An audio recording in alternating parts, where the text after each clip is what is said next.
Hello, and thanks for joining today's webinar from Real Story Group. Exciting topic today as our esteemed panel of Tony Byrne and Apoorv Durga will walk us through the future of CDPs, where they belong in your MarTech stack, and whether they should even be in your MarTech stack of the future. So certainly going to be an exciting half hour together, and we will have time at the end for questions. So feel free to enter those into the questions tab in the GoToWebinar control panel, or any anecdotes or feedback you'd like to share. Always love to hear from folks that attend these sessions. So please enter those in, and we'll get to those at the end of the session.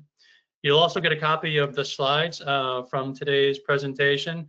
So keep an eye out for an email from our marketing team that'll come out in the next couple of days. And for our corporate members, you will receive, this recording will be available to you in your membership library within the next couple of days. So exciting topics. So let's dive right in. There's a number of new faces, new names we see on the list here. It's great to see new faces, old faces.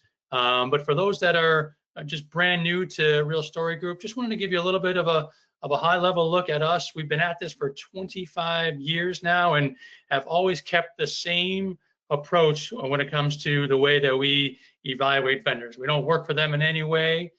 We sit purely on the buyer side of the table to give you the real story about what these vendors do well, but also what they don't do well and where they might fall short for you. So that's really, really critical, is the independence that we bring to the table. And the other key differentiator about Real Story Group is that we're really just only focused on the MarTech space. And as such, we've developed our MarTech Stack Leadership Council, which is the way that we work with most of our customers these days. And these are enterprise stack leaders from a variety of different industries that get together once a quarter to share what's going well, what are some frustrations. Always love to hear from these different council members as they share some case studies. And in fact, we have our next meeting tomorrow. So if you're ever interested in learning more about our council and working with Real Story Group, you can see my email address on the screen here. Feel free to reach out to us and be happy to share more details. With that, I'm going to turn things over to Tony, as he'll get into the majority of today's presentation and Apoorv. So take it over, guys. Yeah, thanks, Scott. You know, I love this topic. We've been talking about CDPs for about 10 years now. A lot has changed over that time. I think mostly because I think enterprise orientations have changed. The industry itself has always been, you know, at first it started out with this exciting unify your customer data. Then the industry, it feels like, has been in kind of catch-up mode at some level. But, you know, some things are emerging from the mist, I think, just in time as we rethink our stacks with respect to AI. One of the things we like to do at Real Story Group is kind of start out with a reference model, and it's always an opinionated reference model about how we see the world today and what does this mean going forward. So, you know, historically, if we're talking specifically about CDPs, there's never been a uniform definition of CDP, at least not really an effective one. We'll come back to that topic later. But at the same time, we know now that modern marketers need 3 core services, right? You need a core data hub, which is going to be managed by your enterprise data team that does all the heavy data engineering lift and unification and identity resolution, cleaning, attribute development, all that kind of, you know, serious stuff that is really a precondition for being effective here. Then you need a data orchestration hub, which is what we're going to talk about mostly today, which is really run by marketing ops, digital ops, which is to really leverage or activate that data. Separately, we see a data insights hub where you're driving really strategy and engagement going forward, which should really be run by some combination of like a marketing data science team. So in a large enterprise, these are going to be run and managed by distinct teams, although working closely together. And we'll talk about that federated model in a little bit. The interesting thing is that even though number 2 is kind of like the goal of all of this, has always been sort of the goal of all this, it's still early days for what does a data orchestration hub look like, how does it work? And so it's important to remember that. And I think it's also a reason why the so-called death of the CDP is probably a little bit premature. This model has important impacts as far as AI. We'll get into that a little bit later. But the if you look at this from a vendor marketplace, it's kind of a squishy, or I'd say very dispersed marketplace, because different vendors have tried to solve bits and pieces of these three, and it's led to a lot of internal confusion about what is a CDP, what is it, which one of these or two of these are we actually trying to solve. We have some opinions about that, but a lot of it depends on your internal architecture, and Apoorv is really going to get into that in some great detail here. So this is just a general overview of where we're going here. There's a story to tell, I think, particularly in the first part, where Apoorv's going to give you a little bit of history. But then also looking at this from an ROI perspective, where I think there's been a lot of frustration. Certainly the whole topic of composability is important. We have kind of a different take on composability here. Your stacks definitely need to be composable. We know that going forward. Of course, AI, you can't ignore the topic, nor should you necessarily, but interestingly, kind of less of a role to play here, more specific kind of AI capabilities that you may need here. Then if we look at this sort of 3-hub model, what does this mean as far as, federated ownership? And then finally, for those of you who are looking to select technology, whether it's replacement technology or new technology, how should you go about doing that? So there's a lot to say here. I'm going to turn it over to Apoorv in a second, but first, we're going to just push this little poll out to you to kind of understand sort of where you're coming from. So we've got 5 choices here that I'll let you review really quickly. You've licensed one or actively using it, want to know about the future. You're licensing it but struggling with adoption, or for that matter, business case, or struggling with anything. You're currently evaluating or selecting, or you're choosing just not to go down this route, which is a legitimate choice, question D. Now, these are only for enterprise MarTech folks here and data folks here. So those of you who work for a vendor, integrator, consultancy, we're going to ask you to come clean here and select E. So with that, let's go ahead and launch this poll. And we'll just leave it up here for a minute or two and let you all answer. I know for some of you, maybe you might want to click 2 of these, and this poll isn't going to let you. So just pick the one that best describes your current situation. So we'll give you a couple more minutes here just to get this all through. And great, we're getting wonderful participation here. It looks like we've topped out at about 2/3 of you. So I'm going to go ahead and close the poll and share the results. Yeah, so this is about what we might expect. So 1/3 of you work on the supply side. That's fine. You're welcome to listen in.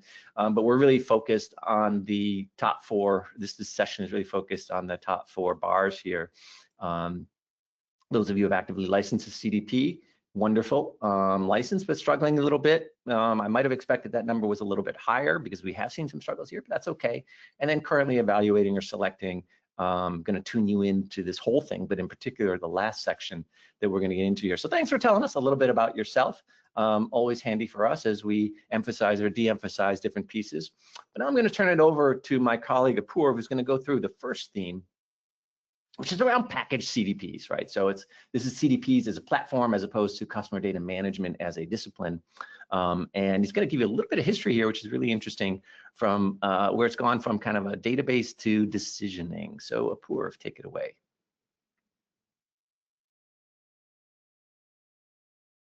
Thank you, Tony. Hello and welcome, everyone. I can only see the quick poll pop up here, Tony. I can't see the slide. Okay, sorry, I have to thank you hiding the results there. Yeah, okay. Right, sorry, folks. Okay, no problem. So, all right, the theme 1, right? So this is really the foundational shift.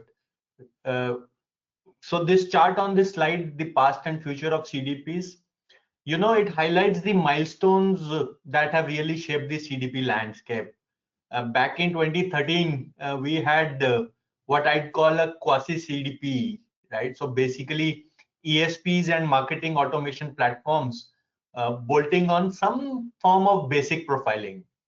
Then by 2017, the first true independent CDPs showed up, right? So promising unified customer views and all that. 2018 brought GDPR, CCPA, and other compliance-related aspects that essentially gave CDPs a whole new privacy and consent rationale. By 2020, we saw the big suite vendors jump in, and so some clarity started emerging between processing and activation. And then through 24-25, honestly, composability and AI generated a lot of discussion, but real-time reality was often questioned. So where are we now? 2026 and beyond, the real shift, and this is key, is from data storage to decisioning, right? So the vendors that will matter in the next cycle aren't the ones with best identity graphs. Instead, they are the ones who can answer questions like, what should we do with this customer right now across channels? I mean, if your CDP is only stores and segments, then it's just an expensive data warehouse with marketing label on it. So let's see where CDPs are going. So we'll look at some more details. So as they say, live in the present moment. So this is what's actually happening now. The big thing, but the big theme here is the maturation of the CDP industry, and it comes down to three major capabilities. First, loose coupling with lakehouse or data warehouse architecture, right? So it has two implications here. One is loose coupling with within CDP's own storage, right? So most CDPs come with their own lakehouse or their own storage, and what we will see is that decoupling of that storage from CDPs, and hence reliance on external storage, data warehouses, and things like that. Second is ML-enabled real-time reactions, and I mean actual real-time, not batch every 4 hours real-time, right? And then third is sophisticated decisioning, who sees what, where, when, and why. So the last piece here, the why, is really critical, right? It's not enough to just trigger an offer. You need to know why that offer was selected over the alternatives, be able to defend it to regulators, and actually measure whether it worked or not. So that's really the bar now.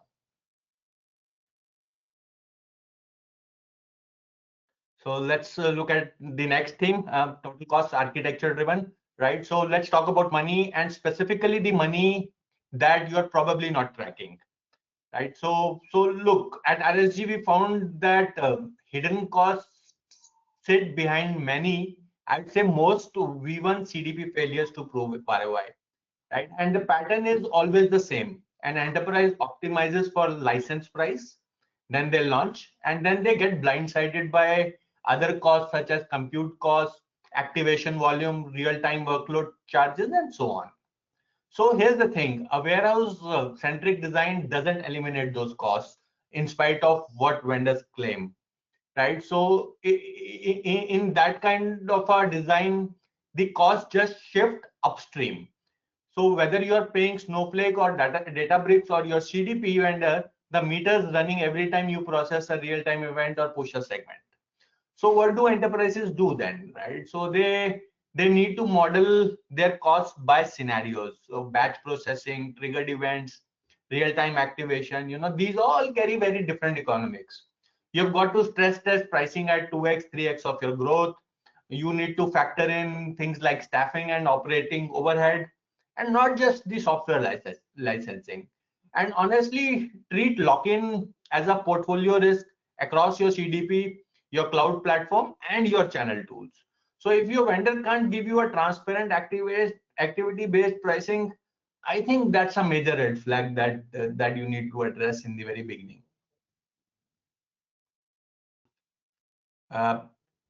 Okay, theme 3. So every vendor now claims to be composable.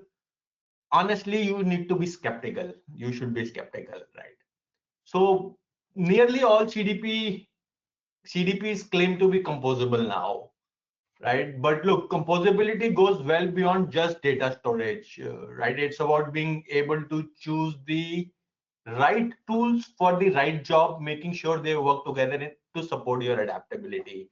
Now, most vendors, when they term composability, they just refer to using a data warehouse as storage, but we think composability is beyond that, right? So nearly all CDPs are composable now, and this is the pattern that we see.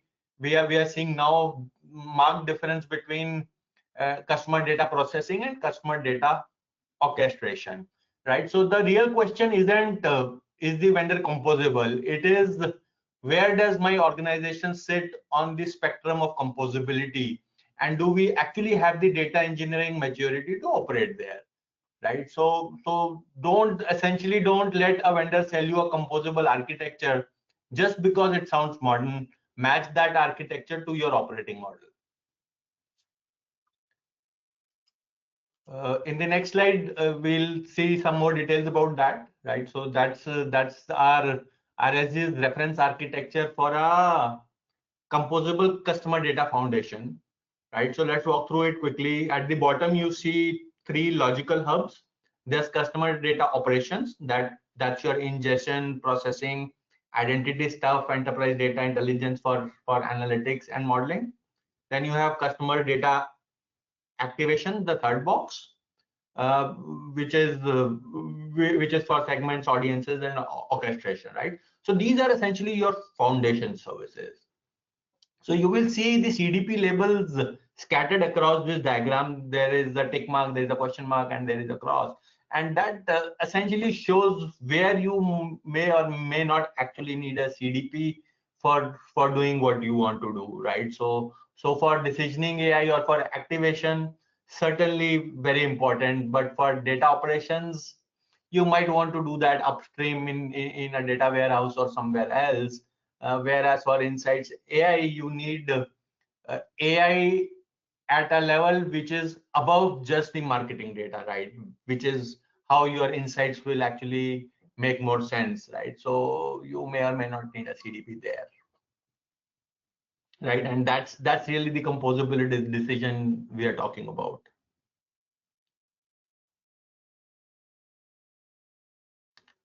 Okay, so AI theme 4. We all know every vendor has an AI story now, every single one, right? And I'll be honest, most of them are pretty thin right now, right? So AI does add some value to the CDP pipeline, but not uniformly across, right?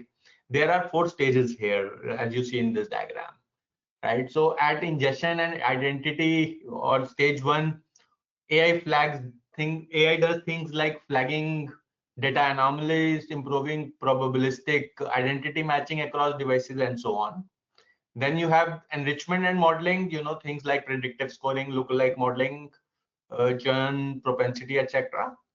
You have the decision support, which is probably the biggest payoff, stage 3. So next best actions across channels, real-time arbitration, and so on. And finally, measurement and learning. So things like attribution modeling, etc. So Insights AI should sit at the core data layer, where you have the richest, most complete customer data.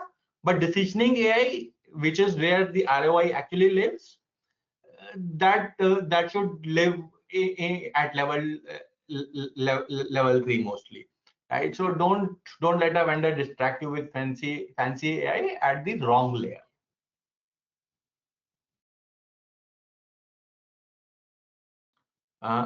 So I've been using different terms: Insights AI, decisioning AI, right? So just to clarify what all that is, right? So you have 3 different types of AIs: Insights AI, generative AI, and decisioning AI. Insights AI helps you uncover opportunities. Decisioning AI helps you figure out what to actually do with those opportunities. And then generative AI creates all the content variants you need for execution, right? The emails, the offers, the personalization, all of that.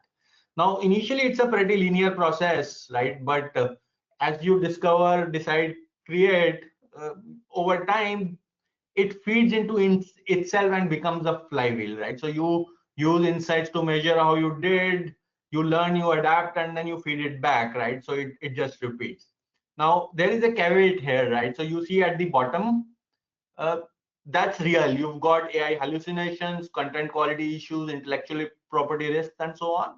So responsible AI guardrails are non-negotiable here.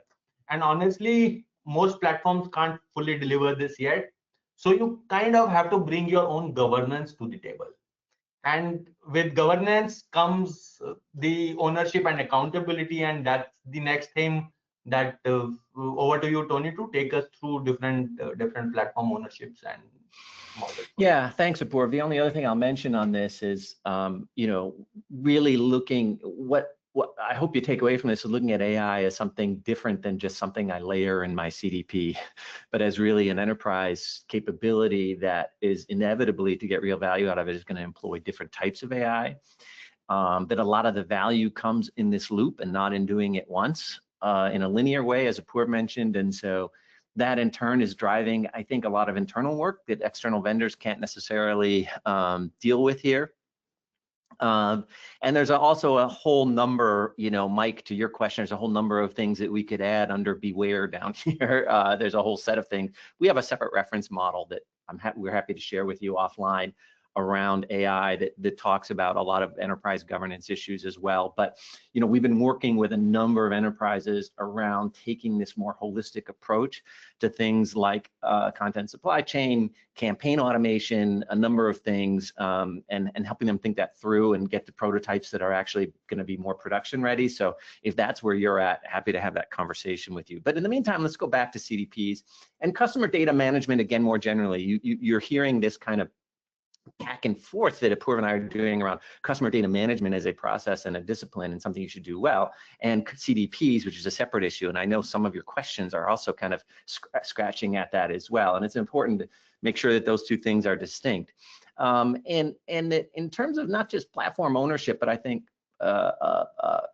product management and other issues, is that we're really looking at kind of a federated model here going forward. So, what you want, there are some anti-patterns you want to avoid here, where IT and data just owns this problem. Hopefully we've all learned in the history of MarTech that doesn't make sense. And likewise, marketing can't own it themselves.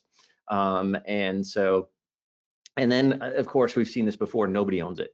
And there's no business case for it. And that certainly is where a number of version 1 have failed. So in a federated model, there's shared accountability, which is each functional team owns what they operate.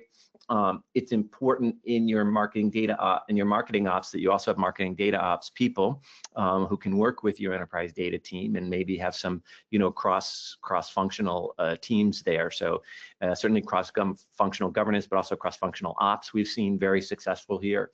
It starts with having a strong marketing data ops function, we think, but in any case, you want shared KPIs that then drive these sorts of outcomes.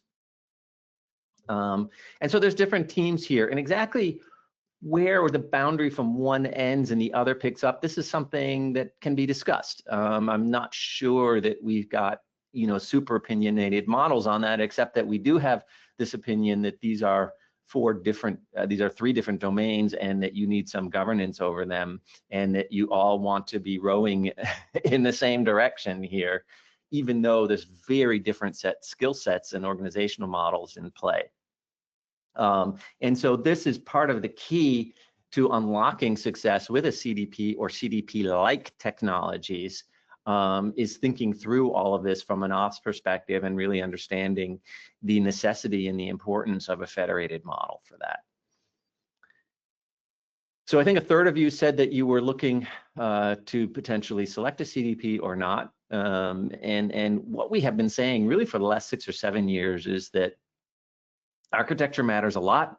The specific capabilities that fall out of that are really critical, and that you can make some really good filtering decisions or some really bad filtering decisions up front. So like all analyst firms, we have categories, but again, we would stress that you focus more on capabilities. And so it is a messy CDP marketplace. It's really interesting. When we first started doing this about 9 years ago, I think we just had Apoorv 2 boxes, and now we've got 7.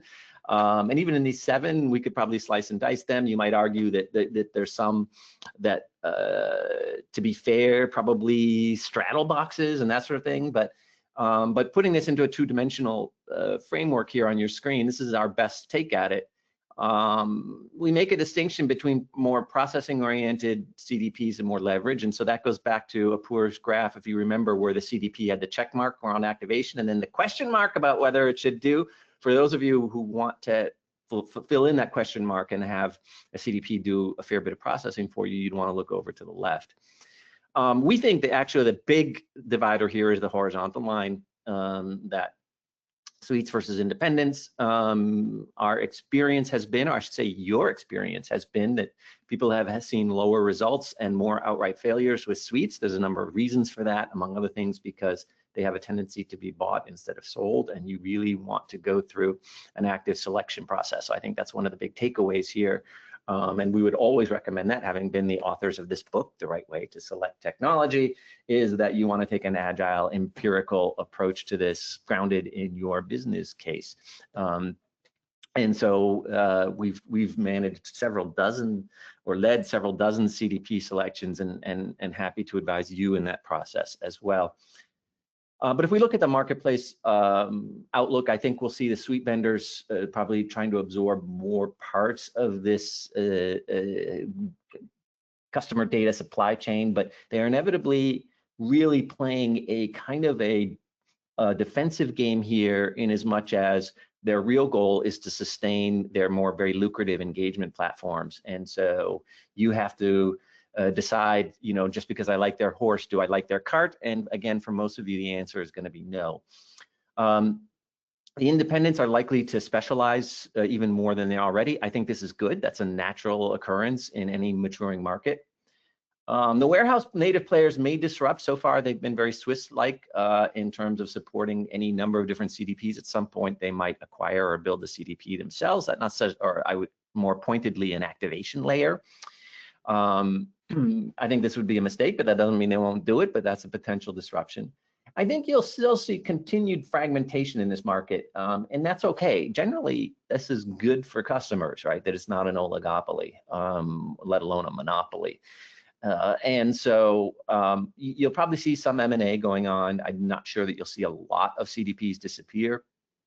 You'll see some new takes on CDPs, grounded again probably in decisioning AI and other capabilities. So the meta theme here is CDPs will continue to exist. CDPs will continue to have very different architectural models and specializations. In general, that's good for you as you're looking at, should I get one in the first place? Is the CDP the right solution for me? And then which one is the right fit? And of course, that's an area that we're happy to help you with. One of the things, of course, that we look at is business use cases. There's a lot more to say here. We've spoken about this, I think, quite a bit over the last 5 years. I talked a lot. Both of us have mentioned the importance of having a business case and being very clear about what you want to do, and very clear about prioritizing. And the prioritization process has been super interesting for us to advise you on, because that then drives a real clear look at outcomes as opposed to technologies. All right, let's do some key takeaways, and we'll turn to your questions. Gotten a number of questions. Please be assured that we will get to your question. Package CDPs are evolving from data stores to decisioning platforms. As that happens, I think we can maybe stop debating the different categorizations and definitions and focus more on capabilities. Composability is a spectrum. Every CDP says they're composable, but what does that really mean? And in particular, what does that have to do with number 5 here with respect to your operating costs? This customer data management, if we leave aside CDPs, but on number 4, customer data management is going to be a federated ownership model, and the sooner you can get aligned around that, the better. CDP vendors are talking a lot about AI, but it really, the heavy duty AI is likely to happen more at lower levels in your stack, particularly around insights. And then as far as decisioning goes, that's where the decisioning outputs or the decisioning algorithms are really going to work more at your engagement tier, along with the data activation that you're doing from your CDP. And again, it's a wide, diverse marketplace, a lot of room for smart fit here. So would welcome staying in touch with you. You can consider joining RSG as a member. Our mission in life is to make you and your team successful. So Scott is going to tell you a little bit more about that and next steps, and then we are going to get to your comments here. So Scott, why don't you chat for a minute here while we look at the questions? Yeah, absolutely. Thanks, Tony and Apoorv. Great stuff as always. And I'll just echo what Tony said in particular regarding the CDP selection and evaluation. We noticed that a lot of you are going through that process right now. So if you could ever use an outside perspective to help you get through that process, whether that's through our research or some hands-on advisory and consulting, please let us know. Reach out to us at the coordinates above. If you want to learn more about the membership options that we have, also please reach out to us. And our next webinar will be March 11th at 1 p.m. Eastern. We're going to take a look at AI feature redundancy. So we're excited to talk more about that particular subject. But I don't want to take too much time because there are several questions that we want to get to. So Tony, I'll let you take it away with those. Yeah, so Apoorv, I'll give you this first one. Bill, who had to drop, is arguing that Snowflake is already trying to play in the CDP space. What's your thoughts on that? Well, I have said that before also. The day data warehouse vendors start offering some sort of activation capabilities, they will disrupt this market, right? So they already have a lot of AI and ML capabilities, and on top of that, once they start offering, I think Snowflake is already very strong in processing and data foundation side, right? Although their orchestration side is immature for now, but they will eventually get there with Snowflake Cortex, which is their AI ML layer, and provide some sort of native framework for activation, right? So that is true. I'm sure other data warehouses will follow suit. Okay, thanks. Bill is also asking another question. My issue is less of the tech and more that the business is not ready or thinking in a way to take advantage of a CDP. Do you see that in other places, and how do I overcome it? Definitely see that in other places where the team that wants a CDP is a little bit ahead of the business. The business may intuit that they need this, the data team may intuit that they need it, but you really have to have a solid set of business objectives here and have the team bought in and understand from an operational standpoint who's going to do what, and then you're geared, much more for success. So Apoorv, our old friend Mike has some questions here. I think this came from your flywheel slide. Where do brand guidelines fit in? Remember, you had things around hallucinations and intellectual property. Yeah. So we've done some work with some of our clients, and we like to think of brand guidelines as part of what we call context layer, right? So essentially, context layer is what helps you marry your data from your enterprise data sources and other data sources with brand guidelines, with brand voice, with the brand guardrails, with constraints, and things like that, right? So we like to think of it as a part of separate logical independent layer called context layer. It should not remain in CDP because you are presumably using other tools as well that need access to the context layer. So that's where it should reside. Mm-hmm. Great. So Ian K has a really great question about the federated 2.0 model, where he says, sounds great, but this can create some political tension on who owns and controls what, especially from an enterprise IT and data perspective. What is the best way to marketing to navigate this conversation to have broader stakeholder buy-in? Yes, Ian, we do see this in particular because IT and data and marketing all have their own objectives. They all have their own priorities. They're all moving in directions that make sense to them. And so alignment is really hard. And I think probably you're pointing out that we kind of soft pedaled that a little bit, the practical nature of this in our discussion of this federated model. What I would say is that if marketing doesn't lead, you're going to have problems going forward. So we're really looking for ideally a robust MarTech a team internally with robust MarTech leadership. And if you don't have that, then you probably are going to have other problems too, my friend. But that they're really in a position and should take the lead on bringing the others together and saying, look, we don't want to be in the business of identity resolution, but we do need to do X, Y, Z. To say, look, we're going to need this kind of intelligence from our business intelligence or data science team we don't have the tools or the capabilities, but we need these outputs and we need them with this degree of latency, and to really kind of take the lead. If marketing doesn't take the lead, then you are just going to be swimming in somebody else's pool. And that really is the case with CDPs, but honestly, it's happening with a lot of other issues, including AI. And it kind of loops into Mike's other question around, do you need to have a product owner and champion? And definitely. And I think for CDPs, for most of you, the product owner and champion ought to come out of MarTech, but working very closely with data, IT, and BI teams. So there's a related question around that, which is Capita is asking Apoorv, would you recommend a CDP with built-in identity resolution or a composable stack with the data in like BigQuery and a separate identity resolution service? Well, I wouldn't recommend either of these without actually knowing the use cases, right? So it totally depends on the use cases. For some use cases, first approach might be better than the second approach, right? But in general, what we have seen is that identity resolution is really a tough problem to crack, and most CDP vendors have sort of given up on it and given it to somebody else, like upstream, a dedicated IR product or a dedicated entity resolution product, or even data science teams, right? There are only very few CDPs who do it in-house now. Yeah, and it comes back again to architecture and what do you want is the role of the CDP. For most of you, well, not all of you, you'll want that kind of data, heavy duty, complicated data processing work and data unification and IDR work to happen at a lower underneath your CDP, because there's a lot of other enterprise stakeholders who need those outcomes as well.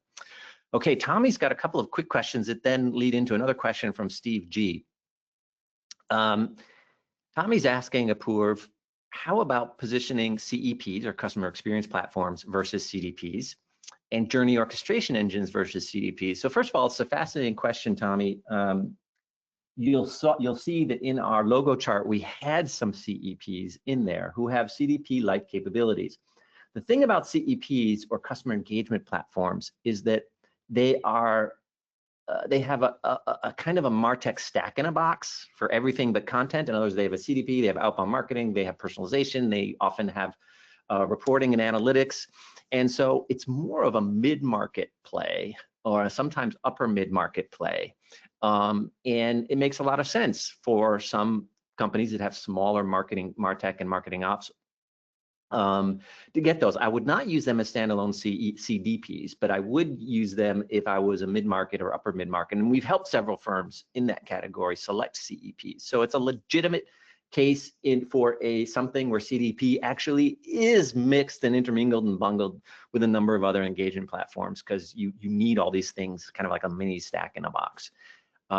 At the enterprise level, maybe not so much. And so Steve, that kind of gets to your question, championing CDPs for the mid-market.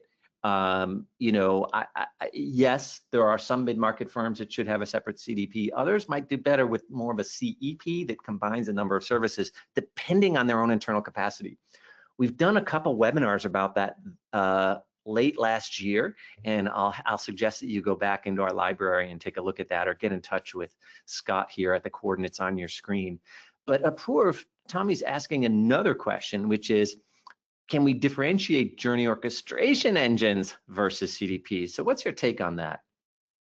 Yeah, a couple of years back, journey orchestration engines were really picking up, right? But I think they gradually realized that journey orchestration needs to be closer to data, right? And what then happened was that a lot of those journey orchestration engines were acquired. For example, Salesforce acquired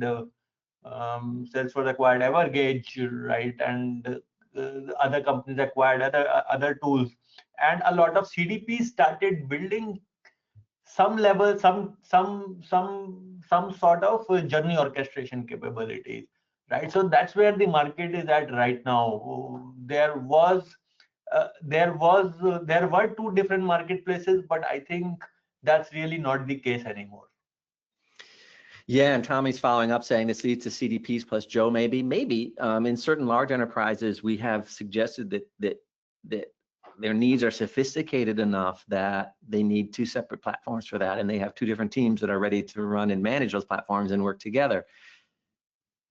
The majority of the time, though, I think we're seeing organizations really at a maturity level where they are really only ready to take advantage of the lightweight orchestration capabilities that are in their CDP. And we know that orchestration really needs to be close to data. So if you're trying to do orchestration without a really solid data set, and particularly a solid data activation level, it's premature. So I would say CDP first, then try the orchestration capabilities in your CDP. And then if you outgrow those, look at a separate journey orchestration engine. All this is changing with AI, of course, and decisioning AI and things. And I think it's an open question about whether you'll need even a journey orchestration engine at all going forward. But that's a whole separate conversation to have. In any case, great conversation. Thanks for all your questions. We've run a little bit late, but hope you've gotten some value out of that. Our next several webinars are going to be about AI and about particular opportunities with AI from our kind of practical, real story approach and purview. And so invite you to sign up for those now. You can find us at the coordinates here on your screen. So for Scott and Apoorv, thanks again for joining in. We'll see you next time. Bye now.